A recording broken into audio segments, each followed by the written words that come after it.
Manusia tidak mengetahui kecuali setelah Allah berikan tanda-tanda akan turun hujan. Salah satunya berupa mendung. Namun bisa jadi mendung tak berarti hujan. Sudah mendung peteng begitu tiba-tiba nggak jadi hujan. Tidak ada mendung, nggak ada tanda-tanda. Matahari bersinar dengan begitu teriknya, tiba-tiba hujan. Udan ketek. Itu latar belakangnya kok disebut udan ketek piye to itu sana. Ya toh? Wa yunazzilul ghaitha. Jadi kita manusia tidak tahu kapan akan turun hujan. Yang Maha mengetahui itu Allah. Wa ya'lamu ma fil arham. Itu yang ketiga. Hanya Allah yang Maha mengetahui apa yang ada di dalam rahim. Meski di era modern ini ada alat medis yang bisa melakukan USG, mencoba melihat apa yang ada di dalam rahim, tetapi itu tidak bisa 100%. Diprediksi laki-laki, ternyata qadarullah lahirnya perempuan. Begitu pula sebaliknya. Juga tidak tahu nanti yang lahir ini apa rambutnya nanti akan lurus atau ikal atau keriting atau bagaimana, kulitnya apa, kan tidak tahu. Tapi yang mengetahui secara pasti, secara persis itu hanya Allah. Apa yang ada di dalam rahim. Kemudian yang keempat, wa ma tadri nafsun madza taksibu ghadan. Tidak ada seorang pun yang mengetahui apa yang akan dia usahakan besok, apa yang akan dia dapatkan besok. Jangankan esok hari, 5 menit ke depan apa yang akan terjadi, apa yang akan menimpa diri kita, kita tidak tahu. Yang Maha mengetahui itu Allah. Apa yang akan terjadi pada fulan atau fulanah 5 menit ke depan, 1 jam ke depan, 1 hari berikutnya, 1 pekan, 1 bulan, atau 1 tahun berikutnya, atau apa yang akan menimpa fulan puluhan tahun berikutnya, itu yang Maha mengetahui Allah. Kita manusia tidak tahu sedikit pun apa yang akan menimpa kita. Apa ada yang tahu Bapak Ibu 5 menit ke depan masih hidup? Tidak ada yang tahu kita. Makanya tidak usah kemaki, tidak usah kemayu sebagai manusia itu. Tidak sing lanang ojo kemaki, sing wedok ojo kemayu. Kita tidak ngerti 5 menit lagi, 10 menit lagi apakah masih hidup, tidak tahu kita. Apa yang kita sombongkan dari kehidupan dunia ini? Sedangkan untuk 1 menit ke depan saja kita tidak ngerti apakah masih hidup atau mati. Pangkat mau kita sombongkan, nek wis mati arep ngopo? Pangkatnya apa berguna?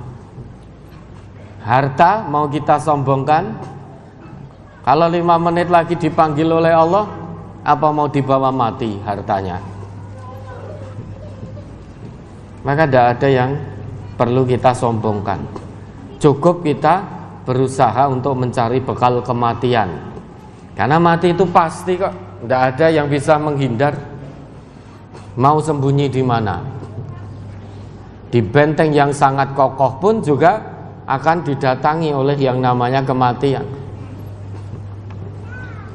Coba Bapak Ibu mau lari, mau sembunyi dari kematian, ning ngendi ndelike? Bahkan konon ada orang yang kaya raya di dunia ini, membuat benteng anti kiamat kan itu kan. Habis sekian triliun. Dikiranya nanti kalau guncangan kiamat, benteng yang dia bangun itu tidak ikut hancur. Mau sembunyi di mana kita dari kematian? Saat kita aktivitas, kematian juga bisa, sangat bisa menjumpai kita. Saat kita tidur di rumah, kematian juga sangat bisa menjumpai kita. Saat kita mudik ke kampung halaman, kemarin Idul Fitri, sangat bisa. Saat kita kembali ke perantauan, sangat bisa kematian menjumpai kita. Mau kemana? Fa'ainal mafar, kemana kita sembunyi? Kemana kita berlari? Tidak ada yang bisa, tidak ada tempat yang aman untuk lari dari kematian. Maka siapkan bekal kematian itu. Ini hal keempat yang manusia tidak tahu, tapi banyak yang merasa paling tahu. Hal yang kelima, wa ma tadri nafsun bi ayyi ardin tamut. Tidak ada seorang pun yang mengetahui di bumi mana dia akan mati. Misal lahirnya di Solo, matinya tidak harus di Solo, tidak harus di kampung halaman, tidak harus di tanah kelahiran. Kalau malaikat maut sudah diperintah oleh Allah, yang terjadi, yang namanya malaikat itu hanya tahu taat kepada Allah, hanya mengenal taat kepada Allah, tidak kenal maksiat kepada Allah. Itu malaikat. La ya'sunallah ma amarahum wa yaf'aluna ma yu'marun. Tidak akan pernah bermaksiat kepada Allah atas apa yang Allah perintahkan kepada para malaikat. Dan malaikat itu senantiasa mengerjakan apa yang diperintahkan kepadanya. Sehingga kalau Allah sudah perintahkan kepada malaikat mautnya, malaikat tidak akan nawar kepada Allah, ya Allah, kasihan dia sedang berada dalam perantauan, bisakah ditunda? Nanti kalau sudah kembali ke kampung halaman berkumpul dengan keluarganya. Malaikat tidak pernah melakukan itu. Ya Allah, kasihan ini momentum lagi bahagia Idul Fitri, kumpul bersama keluarga. Bisakah ditunda barang sejenak setelah momentum Idul Fitri ini selesai? Malaikat tidak akan pernah melakukan itu. Kalau perintahkan oleh Allah, hei malaikat maut, panggil pulang fulan atau fulanah itu. Meski sedang berkumpul dengan keluarganya dalam suasana Idul Fitri, yang dilakukan oleh malaikat, baik ya Allah, langsung tanpa menunda, tanpa memajukan. Bahkan ketika sholat Idul Fitri pun, kalau malaikat maut sudah diperintahkan oleh Allah, ya dipanggil pulang, cabut nyawanya. Lah kita manusia tidak tahu di bumi mana kita akan dipanggil oleh Allah. Karena kita tidak mengetahui, la tamutunna illa wa antum muslimun. Jangan tinggalkan dunia kecuali dalam keadaan totalitas berislam. Kalau Allah sudah sebut muslim, itu bukan hanya sebatas orang Islam di KTP,